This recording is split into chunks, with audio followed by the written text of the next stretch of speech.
분들과 이렇게 한번 인사합시다. 간절한 마음으로 말씀을 받읍시다. 간절한 마음으로 말씀을. 아멘.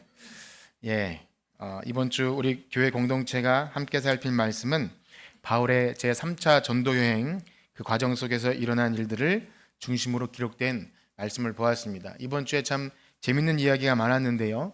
특별히 바울이 고별 설교를 하는 가운데 에베소 장로들을 또 청하고 에베소 장로를 청하는 고별 설교 말고 바로 그 앞에 어디죠? 마지막으로 설교를 할 때 마지막 설교 바로 전에 어떤 일이 있었냐면 유두고가 이렇게 3층 창가에서 졸다가 떨어져 죽는 일이 생겼습니다.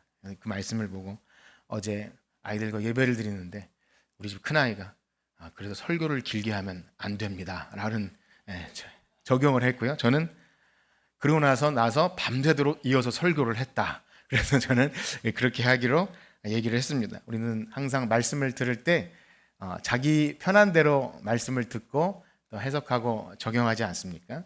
여러분들은 짧게 하라고 그렇게 적용하시고 저는 길게 하는 것으로 적용을 그렇게 하도록 하겠습니다. 어쨌든 우린 베레아 사람처럼 간절한 마음으로 말씀을 들을 때 졸든지 주무시든지 졸다가 엎어지든지 하나님께서 은혜롭게 역사하실 줄 믿습니다. 자, 그런데 3차 전도여행의 특징이 있습니다. 1차와 2차 때와는 조금 다른데요. 이미 복음이 전해진 1차와 2차 때는 처음 들어가서 복음을 전하고 그러니까 난생 처음 만난 사람들에게 복음을 전하는 것이 1차와 2차 때라면 3차는 그 양상이 조금 다른데요. 이미 복음이 전해진 에베소나 고린도 같은 곳에 들어가서 이미 장로들이 세워지고 그런 데 가서 순회하면서 무언가 부족한 점을 좀 정확하게 바로잡아 줍니다. 복음에 대해서 어떤 더 정확하게 가르치고 그래서 길게 좀 말씀을 강론하는 일이 많은데요. 이것은 무엇을 말해 줍니까? 은혜의 복음은 한 번 듣는다고 해서 되는 것이 아닙니다. 물론 당연한 것이죠. 선교지 같은 곳에 복음이 들어가고 교회가 세워지고 할 때 계속해서 관심을 갖고 가르치고 바른 교훈을 하고 있나를 점검하지 않으면 굉장히 특이한 현상이 많이 발생합니다. 우리는 이렇게 우리 한국 교회를 알고 또 대표적인 데를 알지만 교회 역사 속에 보면 한번 복음이 들어갔는데 이 중앙과 교류가 없이 자체적으로 이렇게 자생한 교회들을 보면 여기 교회가 맞나 싶을 정도로 굉장히 특별하게 신앙이 자라나는 곳이 있는데요. 그래서 물론 거기도 말씀을 가지고 했다면 큰 차이는 없겠지만 계속해서 복음이 다시 가르쳐지고 확인되어지고 또 뭔가 틀린 것이 있으면 바로 잡아지는 그러한 일이 계속 있어야 합니다. 역시 오늘날 우리도 마찬가지죠. 우린 다 예수님 믿고 구원받은 성도이지만 매주 나와서 하는 것이 우리가 내가 듣는 신앙 지식이 맞는가, 내가 잘 믿고 있는가, 또 잘 배우고 삶에 적용하고 있는가, 이런 희미한 것들을 바로 잡아주고 또 새롭게 하고 이러한 일들을 우리는 날마다 끊임없이 계속 해야 할 줄 믿습니다. 그렇게 생각이 드십니까? 만약 그렇지 않다면 굉장한 큰 일입니다. 예를 들면 나는 다 알아요. 더 안 들어도 돼요. 그러신 분은 알겠지만 만약에 그러면 영적으로 굉장한 큰 교만이 생긴 거죠. 다 알고 그냥 이렇게 이 정도면 충분합니다. 전혀 그렇지 않습니다. 저 자신을 비롯해서 제가 작년도 아니고 몇 달 전에 한 것도 내가 이런 말을 했나 싶을 정도로 우리는 기억력도 부족하지만 우리가 특별히 받은 은혜들 잊기가 너무나 쉽습니다. 그리고 전에 우리가 이렇게 다짐하고 했던 결단도 자꾸 확인해 주지 않으면 우리의 사명도 비전도 주님께서 우리에게 이러한 기도를 통해서 응답해 주신 것도 너무나 쉽게 잊어버리죠. 그래서 말씀을 계속 보고 확인하고 또 점검하는 것 계속 해야 할 줄 믿습니다. 자, 그렇습니다. 그래서 바울이 2차 전도여행 거의 마지막에는 고린도라는 지역에서 굉장히 좀 길게 한 1년 6개월 정도 말씀 사역을 계속 이어갑니다. 이게 참 중요한 겁니다. 말씀을 한번 이렇게 듣고 그 다음에 알아서 신앙생활하라 이것이 아니라 꾸준히 할 때 거기서 고린도에서 누구를 만나게 되죠? 브리스길라 아굴라 부부를 만나서 참 극적으로 만나서 거기서 그들을 잘 가르칩니다. 이 부부를 잘 가르칠 때 말씀 사역이 너무 중요하구나. 이렇게 하나님을 잘 몰랐던 가정이 참 충성된 하나님 백성이 되는구나. 그래서 말씀 사역의 중요성을 깨달은 바울이 3차 전도 여행 때는 그 마음의 소원을 품었다가 에베소에서는 더 길게 말씀을 강론합니다. 두란노 서원이라는 곳에서 한 2년 동안을 매일 말씀을 강론해요. 그렇게 매일 해도 나올 게 계속 있는 거죠. 사실 그렇지 않습니까? 여러분 뭐 새벽이나 주일이나 저녁 계속 나오시는 분들은 매일 해도 새롭고 또 할 말이 계속 있고 계속 그런 것이 하나님 말씀이죠. 그런데 이처럼 말씀이 사람을 변화시키게 됩니다. 그러니까 어떤 특별한 신비한 이적도 있었고 뭐 특별한 사건도 있었지만 그런 것들은 어떤 표적처럼 사람을 깜짝 놀라게 하는 것이 있다면 그래서 모여서 뭘 하냐면 쭉 말씀을 강론하는 거예요. 모세의 글과 선지자의 글과 이렇게 예수님께서 우리에게 어떻게 오셨는지를 계속 그 복음을 가지고 이 구속사를 강론하게 될 때 사람이 변화되죠. 한 사람도 변하지만 또 도시가 변합니다. 그래서 에베소 지역에 놀라운 일이 많이 일어나는데요. 바울을 통해서 신비한 이적도 많이 일어납니다. 바울의 손수건이나 이렇게 앞치마만 가지고도 병든 사람이 나가고 귀신이 나가고 다 이런 것은 어떻게 보면 예수님의 그 예언의 말씀의 성취이죠. 그냥 이 표적입니다. 우리 표적을 잘 구분하셔야 돼요. 항상 그런 일이 일어나야 된다는 것이 아니라 내가 사도들에게 말씀하시죠. 너희들이 가면 이런 이적이 나타날 것이다. 그래서 그 예언의 성취로서 성령님이 오시는 놀라운 이적부터 이런 모든 것들이 다 예언의 성취입니다. 무엇보다 그래서 마술을 행하는 사람들이 처음에는 그런 것이 신기해서 돌아왔지만 이게 마술하고 다르구나. 그래서 이거 어설프게 따라하려던 그 스게와의 일곱 아들이나 이런 사람들이 막 봉변을 당하지 않습니까? 이것은 이적이나 체험 같은 걸로 될 문제가 아니구나. 그래서 말씀을 쭉 듣는 가운데 마술사들이 자기네의 마술책, 그 엄청 비싼 마술책을 불태워버리는 그러한 놀라운 회심 사건이 일어나죠. 그래서 예수님을 제대로 믿고 복음의 확신이 있을 때 그런 결단들이 일어나게 됩니다. 그런데 이 모든 일들에 대해 성경은 무엇라고 말하냐면 우리 19장 20절 말씀을 한번 볼 텐데요. 사도행전 19장 20절입니다. 시작. 이와 같이 주의 말씀이 힘이 있어 흥황하여 세력을 얻으니. 아멘. 다른 게 아니라 말씀이 힘이 있는 거예요. 말씀이 힘이 있어 흥황하여 세력을 얻습니다. 하나님 나라가 막 확장되어 간다는 거죠. 하나님의 말씀이 역사되어지고 하나님의 주되심이 인정되는 그것이 하나님 나라입니다. 즉 하나님의 말씀이 능력으로 역사되어질 때 놀라운 변화가 일어나고요. 사탄의 권세가 물러가고 죄인들이 회개하며 돌아오는 이 놀라운 역사가 말씀을 통해 말씀이 흥황한다 이렇게 되어집니다. 그런데 이 중요한 역사에는 언제나 성령의 역사가 있는 줄 믿습니다. 그래서 말씀과 성령은 항상 같이 활동하시죠. 그런데 그래서 단순히 성경 지식을 많이 알고 있는 것으로 되지 않고요. 또한 교회에서 여러 가지 종교적인 활동과 좋은 일 많지요. 교회에서 할 수 있는 일, 그런 활동들, 인간의 열심과 노력 이런 것들 앞서서 살아계신 하나님 말씀을 통해 그 위로부터 오는 성령의 역사, 말씀이 깨달아지고 믿어지고 또 내 안에 어떤 확신과 또 두려움이 물러가고 전에 거짓된 죄악된 것들이 또 깨트려지는 놀라운 역사가 말씀을 통해 일어납니다. 그것이 있어야 참된 믿음을 가진 구원을 얻을 만한 믿음이 그 안에 있다라고 말하게 되죠. 그래서 바울의 3차 전도 여행을 중심으로 전개되는 이야기에는요, 언제나 성경 말씀을 가지고 어떤 일이 벌어지는데요. 특별히 이런 일이 있습니다. 성경 지식을 알고 또 뭔가 가르치고 교회 출석을 하고 어떤 겉보기로는 신자 같지만 정말 뭔가 부족한 것이 있는 것이 발견된다는 거예요. 뭔가 부족한 뭔가 참 너무 중요한 부족한 그것이 뭐냐면 바로 성령을 알지 못함. 그런 사건이 연달아 이어지게 되는데요. 우리 먼저 18장 24절에서 26절까지를 한번 같이 읽겠습니다. 18장 24절에서 26절입니다. 시작. 알렉산드리아에서 난 아볼로라 하는 유대인이 에베소에 이르니 이 사람은 언변이 좋고 성경에 능통한 자라. 그가 일찍이 주의 도를 배워 열심으로 예수에 관한 것을 자세히 말하며 가르치나 요한의 세례만 알따름이라. 그가 회당에서 담대히 말하기 시작하거늘 듣고 데려다가 하나님의 도를 더 정확하게. 아멘. 이번 주에 매일 성경을 보셨거나 혹은 카카오톡으로 새벽 말씀을 들었거나 새벽 예배에 나오셨거나 하시는 분들이라면 지금 이 사건을 제가 더 자세히 설명드리지 않아도 좀 아실 거라 생각이 들지만 그러나 또 잠깐 말씀드리겠습니다. 바울은 굉장히 외롭고 힘든 시절에 고린도라는 곳에서 홀로 동떨어져 시간을 보냈는데, 그런데 거기서 극적으로 이 브리스길라 아굴라 부부를 만나게 되죠. 참 하나님께서 예비하셔서 같은 천막을 만드는 이 생업을, 천막 만드는 일을 가지고 만나게 됐고, 거기서 큰 동역자를 만납니다. 그 부부가 바울에게 한 1년 6개월 동안 잘 말씀을 듣고 바울의 제자가 되죠. 전도팀이 됩니다. 그래서 이 부부가 이제 바울이 고린도 사역을 마치고 에베소로 갈 때 함께 떠납니다. 그러니까 고린도가 장사가 잘 되는 곳이었는데 거기를 버리고 이제 생업이 주가 아니라 복음 전하는 것이 주가 돼서 생업은 복음 전하는 일을 위한 어떤 부수적인 부업이 돼버린 거죠. 그렇게 에베소까지 따라옵니다. 그런데 이제 바울은 또 이동합니다. 이제 또 다시 안디옥으로 돌아가는데 이 부부에게 내가 하나님이 원하시면 다시 돌아올 테니까 에베소 교회를 잘 섬기십시오 하고 바울은 가버린 거예요. 어떻게 생각하면 굉장히 황당한 일 아닙니까? 바울을 따라서 전도팀에 대해서 왔는데 자기네들은 여기 남겨놓고 바울은 가버리는 거예요.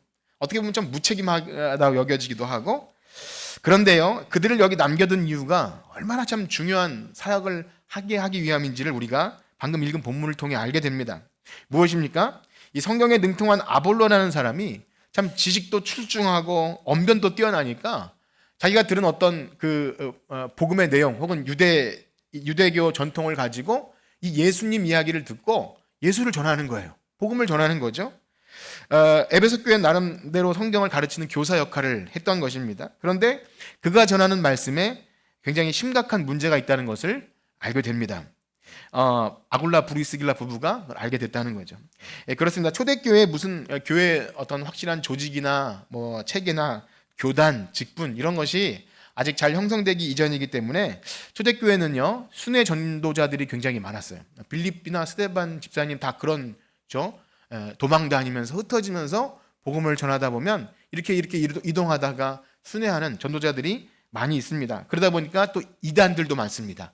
자기 멋대로 성경을 해석해서 전하는 이단들. 그래서 요한일서나 이런 데 보면 그 이단들은 집에 들이지도 말라. 그러니까 원래는 집에 잘 맞아 들여요. 순회 전도자들을 자기네 집에 묵게 해주고 이렇게 먹을 것을 주고 섬기는 것이 참 미덕이었습니다. 그런데 이상하게도 다른 도를 전하는 사람들이 많았던 거죠. 그래서 에베소나 골로새서나 이런 로마서 같은 데 보면 바울이 교회의 은사와 직분에 대해서 잘 가르치는 부분이 나옵니다. 그러니까 교회에 어떤 거짓 교사가 들어오지 않도록 교사와 목사와 지도자를 세워서 하나님의 진리의 말씀을 잘 전하라고 하는 그런 교회의 체계를 잘 갖추고, 그것이 오늘날 우리가 이 개혁교회가 이 성경을 기반으로 교회 조직을 그렇게 합니다. 그래서 우리가 생각하기에 우리 교회가 있고 또 노회가 있고 총회가 있고 거기서 바른 교리와 또 교회 정치와 이런 것들이 잘 갖춰져 있는 것을 감사하게 생각하셔야 됩니다. 이것은 뭐 어떤 교회 큰 조직을 이뤄서 정치를 하고 뭐 안 좋은 면이 있긴 하지만 바른 진리를 수호하고 교회를 보호하고 이런 차원에서 교단이 있고 이렇게 진리를 수호하는 것을 참 감사하게 생각해야 합니다. 자, 어쨌든 아볼로가 성경에 능통하고 언변도 뛰어나니까 나름 예수님을 전하고 교사 역할을 하는데, 아굴라 브리스길라 부부가 보니까 이 바울에게서 제대로 된 이 말씀을 배운 이 사람들이 보니까 뭔가 중요한 것이 빠져 있는 거예요. 무엇이 빠져 있게 됩니까? 바로 요한의 세례만 알고 있더라는 것이죠. 뭐 요한의 세례만 알고 있는 것이 뭐 그렇게 문제가 됩니까? 그저 성경 지식에 있어서 그냥 어느 정도 부족함이 있다 이런 차원이 아닌 거예요. 예를 들어 이런 거죠. 아니 교회에 그렇게 다녔으면서 그것도 몰라? 라고 우리 말할 수 있지 않습니까? 옆에 계신 분에게 그렇게 말씀하시지 마십시오. 아니 권사님은 교회에 그렇게 다녔으면서 그것도 몰라? 그것도 모를 수 있죠. 그렇지 않습니까? 당연히 모를 수 있어요. 다 알 수는 없어요. 저도 모르는데 여기서 요한의 세례만 알 따름이라 라고 하는 표현은 그런 어느 정도 뭘 알고 모르고 그 차원이 아니라 우리에게 구원을 주시는 이 하나님의 은혜의 복음, 그 은혜의 복음으로 구원을 얻게 되고 그 구원을 우리에게 적용해 주시는 가장 핵심적인 사역이 바로 성령의 사역인데, 이 성령님을 알지 못하고도 신앙생활을 했다는 거예요. 이게 참 어마어마한 사실입니다.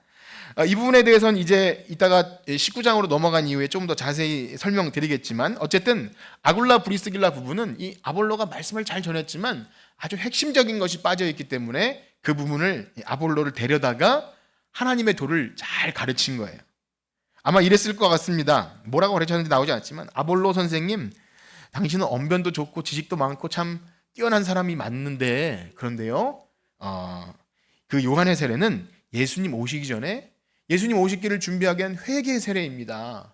당신이 근데 진짜 하나님이 주시는 구원을 알기 위해서는 이 오래전 선지자를 통해 약속하셨고 예수님께서 보내주시기라 약속하신 그 성령님이 오셨고, 이 성령님이 각 사람 위에 임하였고, 이제 그 성령님의 역사가 있을 때 새 영, 새 마음을 주셔서 우리의 변화된 심령, 우리가 하는 것이 아니라 하나님께서 변화시키시는 그 거듭남의 역사가 있어야 우리는 예수를 주라 고백할 수 있습니다.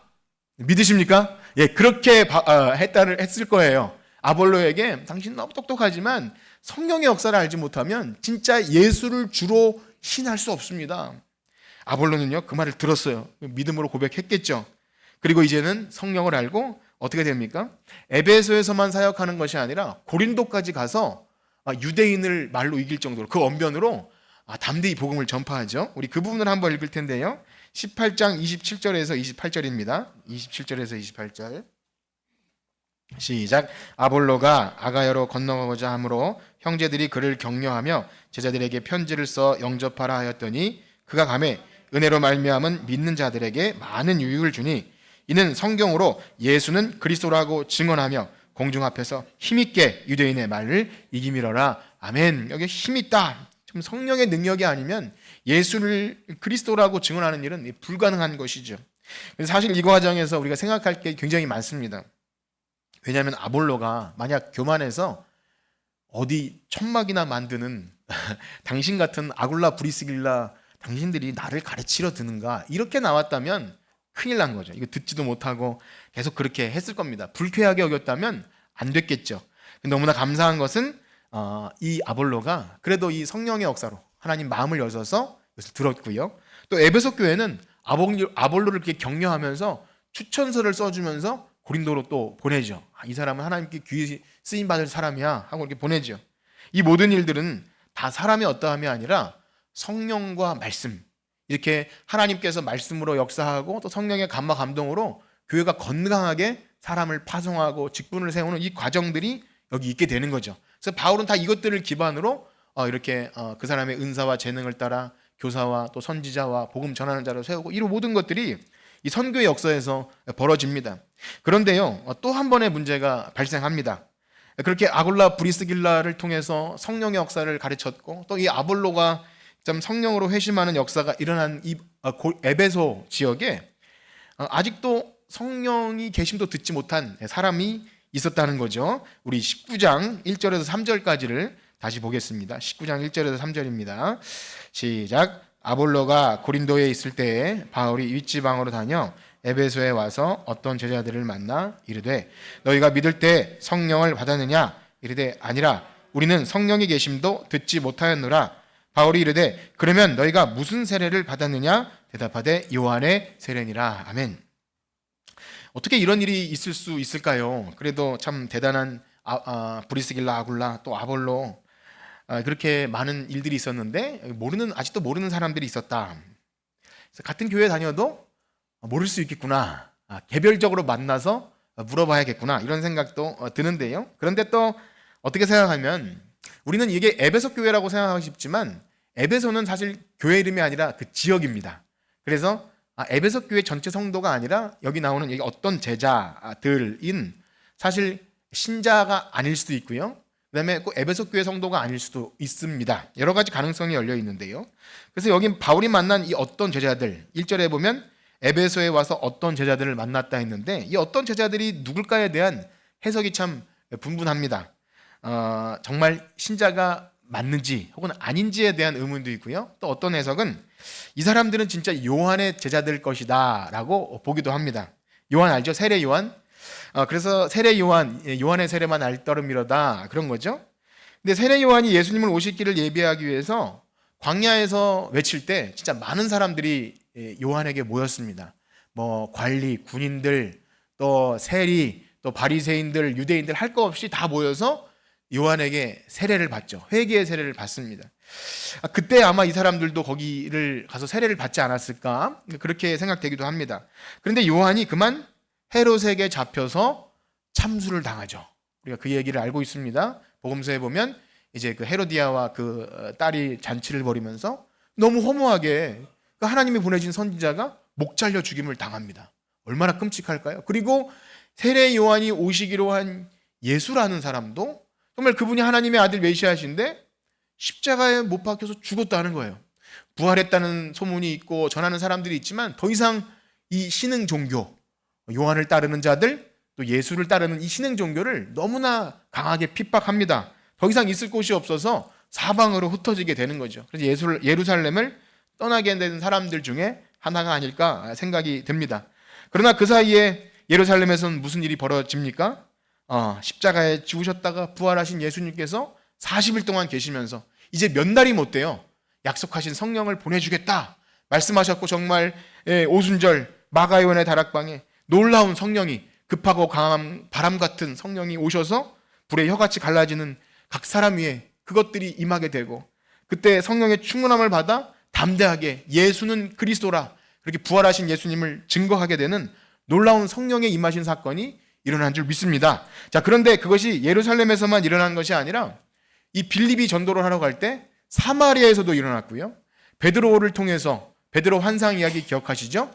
고넬료의 집에서도 이 비슷한 사건이 그대로 일어나게 됩니다. 유대인 예루살렘뿐만이 아니라 복음이 벽을 넘어서 이방인들에게 놀라운 성령의 부어지심이 있었던 것이죠. 그런데 여기 있는 제자들은 소위 오늘날로 얘기하면 최신 업데이트된 그 정보를 몰랐던 거예요.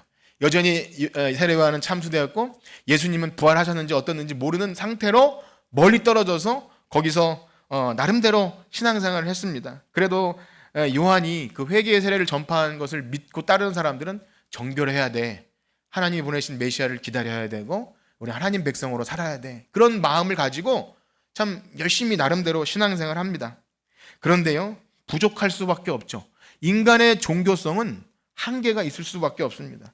여러분 그렇지 않습니까? 신앙생활이 어찌 사람의 힘으로 되던가요? 되지 않잖아요. 인간적인 노력과 열심, 인내, 내가 한번 기도 열심히 해봐야지, 참 참고 내가 변화받아야지, 뭐 이런 것들 다 좋은 건데요. 그런데 안 되더라는 겁니다. 무엇보다 어떻게 해서 됐다 해도 어떻게 되죠? 금방 굉장히 율법주의자가 돼요. 난 이렇게 했는데 저렇게 못하는 사람들에 대한 비판이 생기고요. 그렇게 인간의 종교성은 결코 하나님의 의에 이르지 못하고 하나님의 영광을 돌리지 못하는 것이 인간의 종교성입니다. 그렇습니다. 그래서 느헤미야에서 보면 그렇죠. 힘으로 안 되고 능으로 안 되니 무엇으로 됩니까? 하나님의 영으로만 되는 거예요. 성령의 능력이 아니면 우리는 신앙생활 자체를 할 수 없는 사람들입니다. 믿으십니까? 예, 우리는 이것을 믿습니다. 성령의 능력이 아니면 우리는 예배 드릴 수조차 없는 것이고요. 예수를 주라 고백할 수 없는 것입니다. 그러니 바울이 이렇게 묻는 거예요. 너희가 믿을 때 성령을 받았느냐? 여러분 믿을 때 성령 받으셨습니까? 어떻습니까? 네, 제가 이 질문을 여러 번 할 텐데요. 그들이 뭐라고 대답하냐면 우리는 성령의 계심을 듣지도 못했습니다 라고 말하는 거예요. 그런데 정말 이들이 성령의 계심을 듣지도 못했을까요? 성령이라는 어떤 그 단어를 듣지 못했을까요? 그렇지 않았을 겁니다. 사실상 성령, 하나님의 영, 구약 성경 내내 하나님이 보내주실 새 영, 또 하나님의 영에 감동된 자, 하나님의 영이 뭐 사울에게도 임하고 또 모세와 그 옆에 있는 사람들에게 그 구약 성경만 알아도 유대교 언저리에만 있어도 하나님의 영에 관한 이야기는 많이 듣습니다. 그러니 성령이 계심을 듣지도 못할 수는 없는 거죠. 또한 요한의 세례를 알고 있는 요한의 제자라 한다면 더욱이 성령님을 알지 못할 가능성이 없습니다. 우리 마태복음 3장 11절을 한번 읽어보겠습니다. 마태복음 3장 11절 시작. 나는 너희에게 회개하기 위하여 물로 세례를 베풀거니와 내 뒤에 오신 이는 나보다 능력이 많으시니 나는 그의 신을 들기도 감당하지 못하겠노라. 그는 성령과 불로 너희에게 세례를 베푸실 것이요. 아멘. 요한도 이미 회개의 세례를 전파하면서 이게 전부가 아니야. 내 뒤에 오시는 이는 이 물리 아니라 성령과 불로 세례를 줄 것이다.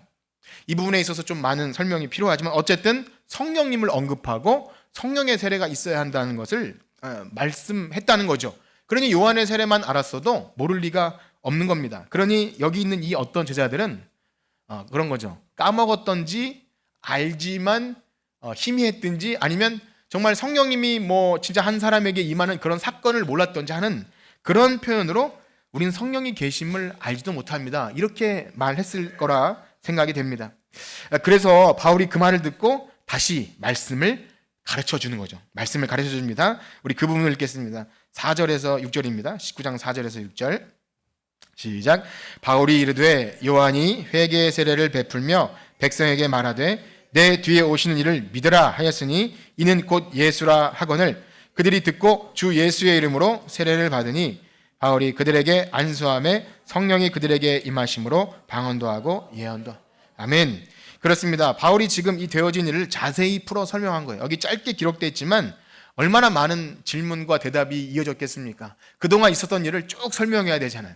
지금 짧게 기록된 거라고 생각이 돼요. 이렇게 단순하게 얘기하진 않았을 겁니다. 아마 몇 날 며칠을 얘기할 수도 있고 졸더라도 끊임없이 계속해서 강론했을 거라 그렇게 생각됩니다. 그러자 이들이 드디어 예수님을 주와 그리스도로 믿게 된 거예요. 즉 이 말은 뭡니까? 전에는 예수님을 알았지만 그분이 정말 주와 그리스도다.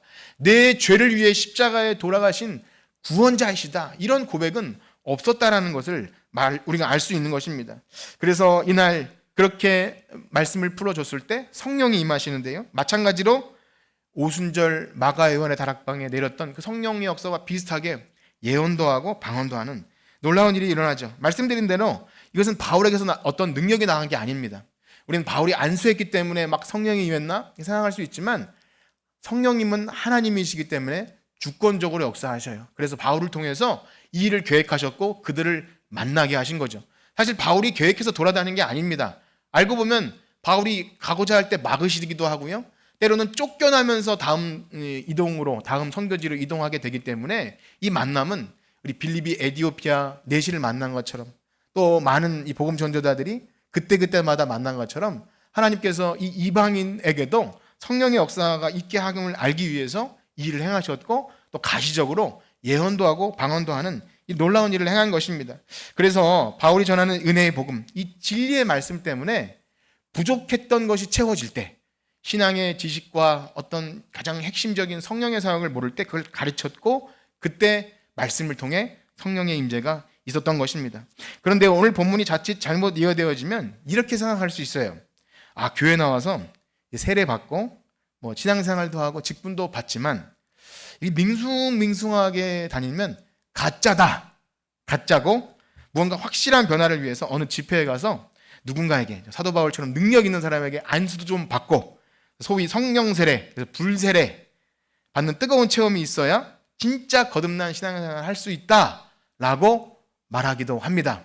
이것을 소위 오순절 은사주의자들 혹은 뭐 그런 사람들이 있는데요. 이것은 우리 개혁교회 신앙과는 다른 것입니다. 다른 가르침이죠. 말씀드린 대로 사도행전에 등장하는 이 오순절 성령 강림 사건과 그에 따라서 이방인들에게 역사되었던 이 예언과 방언 사건은 성령의 임재를 가시적으로 보여줌을 통해 하나님이 예언하신 그 모든 민족에게 복음이 전파되는 예수님이 말씀하신 그 예언이 성취되는 그 예언의 성취로서 성경의 기록을 위한 이 좀 표적 사건입니다. 표적은요 사인이죠. 정말 이거 자체가 핵심 원리가 아닙니다. 그러니까 오늘날 성령 받으면 누구든지 똑같이 이런 현상이 일어나야 된다는 것이 아니라 이 성경이 기록될 당시에 하나님께서 계획하셔서 이것을 표적으로 보이신 사건입니다. 그래서 우리가 이것을 아는 것은 매우 중요한 것입니다. 설명이 제가 조금 복잡해지면 여러분들 안에 좀 머리가 이렇게 약간 굳어지는 현상이 혹 있을 수 있지만 여러분들이 이것을 아는 것은 매우 중요해요. 성령의 역사를 알고 이것이 우리에게 구체적으로 어떻게 역사되어지는가를 지식적으로 알고 그래야 이단에 빠지지 않을 수 있고요. 나에게 성령이 있는지 없는지 그것도 말씀을 통해 확인합니다. 사랑하는 성도 여러분, 믿을 때 성령을 받으셨습니까? 어떻습니까? 우리가 그것을 무엇을 통해 증명할 수 있죠? 나는 예언도 하고 방언도 하고 혹은 그렇게 말할 수 있을까? 난 옛날에 기도원 가서 쓰러지는 체험을 했기 때문에 성령이 있다라고 말할 수 있겠습니까? 어떻습니까?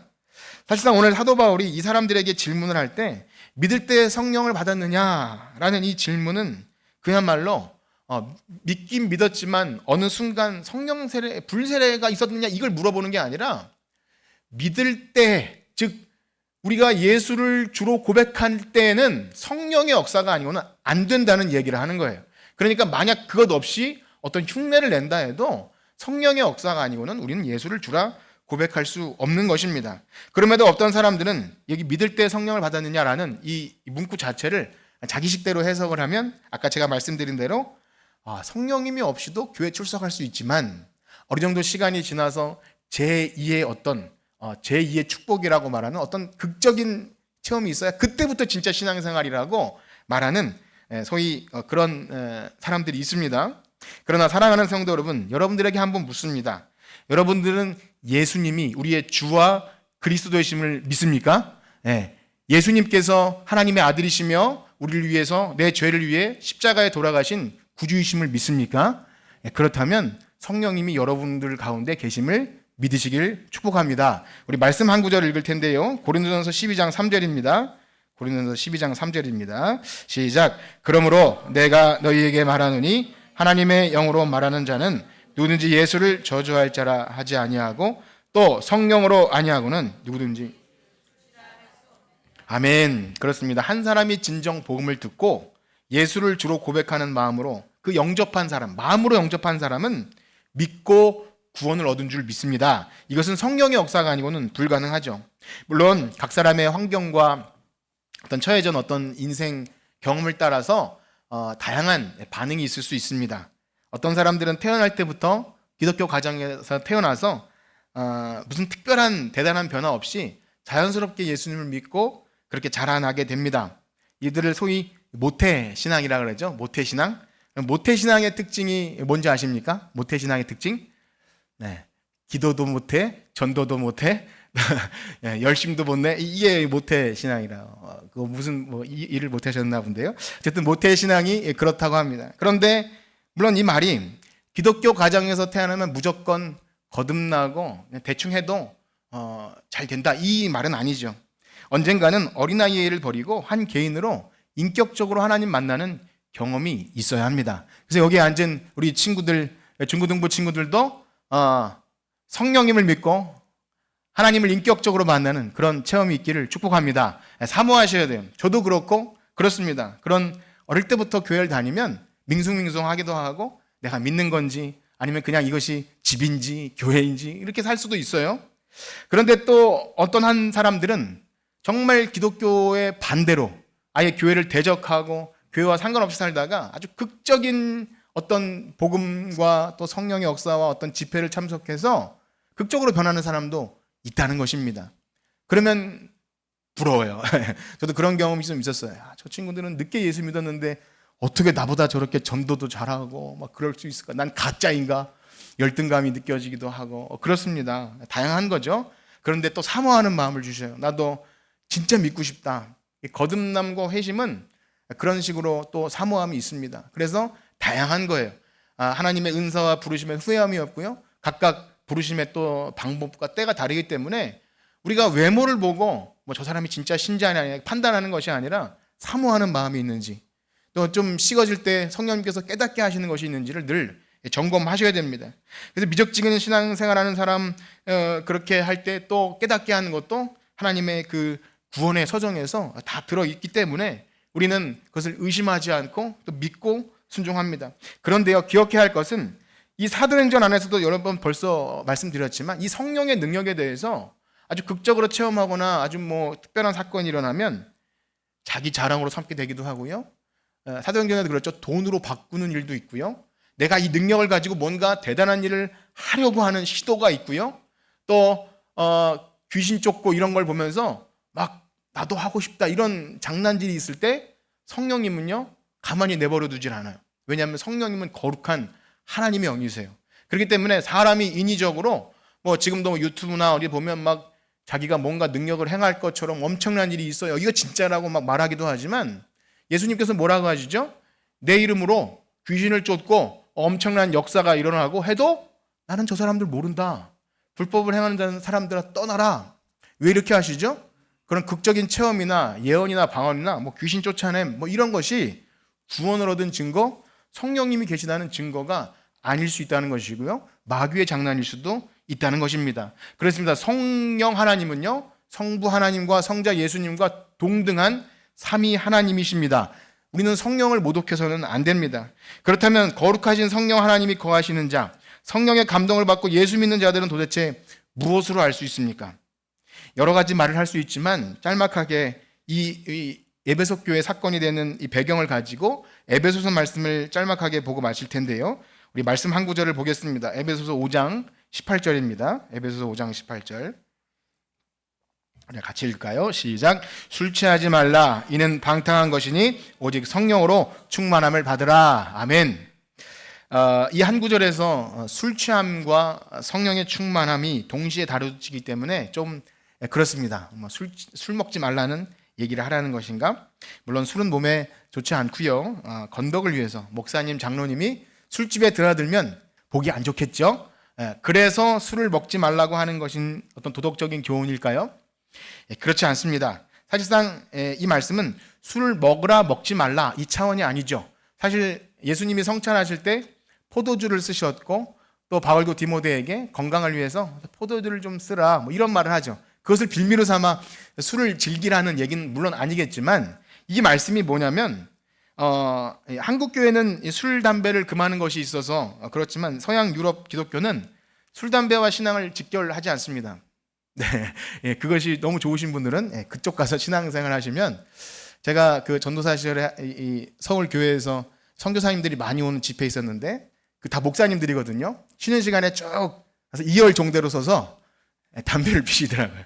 그래서 군대를 보는 것 같았어요. 굉장히 문화 충격을 받았는데, 지금 드리고자 하는 말씀은 뭐냐면 성령 충만은요, 성령님께서 나의 주인이 되시는 거예요. 나를 지배하죠. 내 안에 들어오셔서 내 모든 인격과 삶을 주장하시는 것이 성령의 충만입니다. 그런 면에서 술 취하면 뭐죠? 술이 나를 주장하죠. 술이 나를 주장하게 될 때 온전한 인격과 그 다음에 정상적인 삶에서 벗어나고, 그냥 한마디로 때로는 개가 될 수도 있는 아주 충격적인 사건을, 길거리에 오줌을 싸기도 하고 뭐 음주운전을 해서 막 그 유명한 가수가 그렇게 되는 것, 뭐가 지배하죠?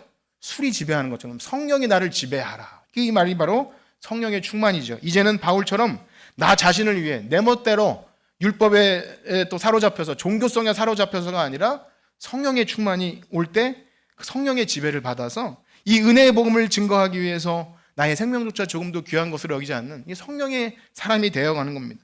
그럼 성령의 이끌림을 받을 때 막 전도자가 되고 순교자가 되고 이런 막 그런 쪽의 것만 우리가 생각하기 쉬운데요. 마지막으로 한 구절 더 읽을 때 성령의 이끌림 받는다는, 뭐 부채도사처럼 이리로 가라 저리로 가라, 그것이 아니라 오늘 19절에서 25절까지를 한번 쭉 읽고 마칠 텐데요. 5장 19절에서 25절입니다. 에베소서. 시작. 시와 찬송과 신령한 노래들로 서로 화답하며 너희의 마음으로 주께 노래하며 찬송하며 범사에 우리 주 예수 그리스도의 이름으로 항상 아버지 하나님께 감사하며 그리스도를 경외함으로 피차 복종하라. 아내들이여 자기 남편에게 복종하기를 주께 하듯 하라. 이는 남편이 아내의 머리됨이 그리스도께서 교회의 머리됨과 같음이니 그가 바로 몸의 구주시니라. 그러므로 교회가 그리스도에게 하듯 아내들도 범사에 자기 남편에게 복종할지니라. 남편들아 아내 사랑하기를 그리스도께서 교회를 사랑하시고 그 교회를 위하여. 아멘. 지금 에베소서를 강의하는 시간은 아니기 때문에 자세히 말씀 안 드리겠지만 이 전체적인 분위기를 한번 보십시오. 성령의 충만을 받은 사람의 특징이 어디 한 군데 과격하거나 무섭거나 날카롭거나 한 곳이 있습니까? 신령한 노래로 서로 화답하고 관계가 회복이 되죠. 마음으로 찬송과 감사가 넘치죠. 성령의 충만함입니다. 무엇보다 그리스도를 경외함으로 피차 복종하라. 그런데 그것이 어디서부터 시작됩니까? 가정에서부터 시작되죠. 성령이 충만한 사람은 교회에서 무언가 엄청난 대단한 역사가 행해지고 찬양 인도를 잘하고 성가대를 주의하고 혹은 설교를 그럴듯하게 하는 것으로 결판나는 것이 아닙니다. 집에 돌아가서 아내에게, 남편에게 성령 충만하십니까? 옆에 있는 분들에게 물어봅시다. 집에서 성령 충만하십니까? 예, 집에서 왜 안 물어보세요? 예, 대답하지 못하게. 교회에서는 다 할 수 있어요. 집에서 거기서부터 성령 충만, 성령의 지배를 받을 때 내 육체의 소욕대로 행하지 않고 그리스도께 하듯 주께 하듯 이것이 시작됩니다. 그래서 성령의 열매는 어떤 은사와 재능이나 능력보다 성령의 9가지 열매, 인격과 성품으로 나타나게 됩니다. 이 시간 읽지는 않겠습니다. 준비를 했지만 시간 관계상 읽지는 않겠습니다. 사랑과 희락과 자비와 양성과 오래 참음. 사랑하는 성도 여러분, 여러분 가운데 그 성령의 열매가 나타나십니까? 바라기는요, 여러분들이 예수님을 구주로 영접한 성령님이 거하시는 분들이라면 뭔가 달라지는 것이 있어야 합니다. 내 안에 변화들, 그것이 가정에서부터 여러분이 지식적으로 성령이라는 어떤 지식으로 알고 내가 교회 생활을 많이 했고 이런 것으로 결판나는 게 아니라 내 안에 성령이 계시기 때문에 피차 복종하는 것, 내가 주인 되는 것이 아니라 온전히 성령의 메인바되어서 하나님이 기뻐하시는 일을 통해 살아갈 때 교회는 생명력이 넘치는 줄 믿습니다. 교회는요, 말씀과 성령이 살아날 때 생명력이 넘치는 거예요. 저는 우리 교회가 그렇게 되기를 축복합니다. 여러분들 안에 말씀과 성령의 역사가 일어날 때 정말로 하나님 기뻐하시는 교회, 가정에서부터 또 교회와 직장, 사회에서 세상을 변화시키는, 세상을 소동케 하는 놀라운 역사가 있는 저와 여러분들 되시길 주님의 이름으로 축복합니다. 기도하겠습니다. 하나님, 우리에게 성령 주심을 감사합니다. 바울은 너희가 믿을 때 성령을 받았느냐 물었지만 우리는 그런 물음 앞에 대답하기가 참 힘이 듭니다. 왜냐하면 무엇으로 증명을 해낼까? 우리의 행위나 내 경력이나 내가 과거에 어떤 은혜 체험한 것으로 말하려고 애씁니다. 그러나 성령이 내 안에 거하시면 내 인격과 삶이 변화되고 하나님을 기쁘시게 하기 위해서 교회 안에서나 어디서나 한 영혼을 바라볼 때 사랑과 자비와 온유와 양선과 이런 것들이 늘 나타납니다. 하나님, 우리와 함께 하셔서 성령 충만하게 하셔서 이제 내 멋대로 살아가는 것이 아니라 온전히 성령의 메인바 되어서 주를 사랑하며 가정에서부터 성령이 충만한 우리 모두가 되게 하여 주시옵소서. 감사합니다. 예수님의 이름으로 기도드립니다. 아멘. 우리 찬송 197장 들으시면서 봉헌 드리시겠습니다.